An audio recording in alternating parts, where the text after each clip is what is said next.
Hi guys, ഇന്ന് നമ്മൾ സന്ദർശിക്കാൻ പോകുന്നത് അർമേനിയയിലെ ഗഗാഡ് മൊണാസ്ട്രിയാണ്. ഇത് മധ്യകാല കെട്ടിട നിർമ്മാണ ശൈലി നിർമ്മിച്ച ഒരു കെട്ടിട സമുച്ചയമാണ്. മൊണാസ്ട്രി സ്ഥിതി ചെയ്യുന്നത് അസാത്ത് പ്രോവിൻസിലെ ഒരു പർവ്വത പ്രദേശത്താണ്. ഇവിടെ ധാരാളം മധ്യകാല കെട്ടിട സമുച്ചയങ്ങളും അതിനോടനുബന്ധിച്ചുള്ള ശവക്കല്ലറകളും നമുക്കിവിടെ കാണാൻ പറ്റും. ഇവിടെ തന്നെ ഉണ്ടായിരുന്ന ഒരു പാറയിൽ കൊത്തിയെടുത്ത ഒരു കെട്ടിട സമുച്ചയമാണ് ഈ ഒരു മൊണാസ്ട്രി എന്ന് പറയുന്നത്. ഇതെന്ന് പറയുന്നത് മധ്യകാല കെട്ടിട നിർമ്മാണ ശൈലി കൊണ്ടും അതുപോലെ തന്നെ കൊത്തുപണികൾ കൊണ്ടും സമൃദ്ധമാണ്.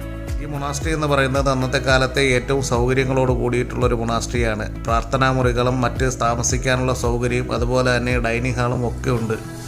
ഈ മൊണാസ്ട്രി സ്ഥിതി ചെയ്യുന്നത് അർമേനിയയിലെ അസാത്ത് പ്രോവിൻസിലെ താഴ്വാരത്തിലാണ്. അർമേനിയയുടെ തലസ്ഥാനമായ യെരവനിൽ നിന്നും ഏകദേശം ഒരു 30-32 കിലോമീറ്ററോളം ദൂരമുണ്ട് ഇവിടേക്ക്. ഗഗാഡ് മൊണാസ്ട്രിയും അതിനോടനുബന്ധിച്ചുള്ള സ്ഥലങ്ങളും യുനെസ്കോയുടെ ലോക പൈതൃക സംരക്ഷണ പട്ടികയിൽപ്പെടുന്നതാണ്.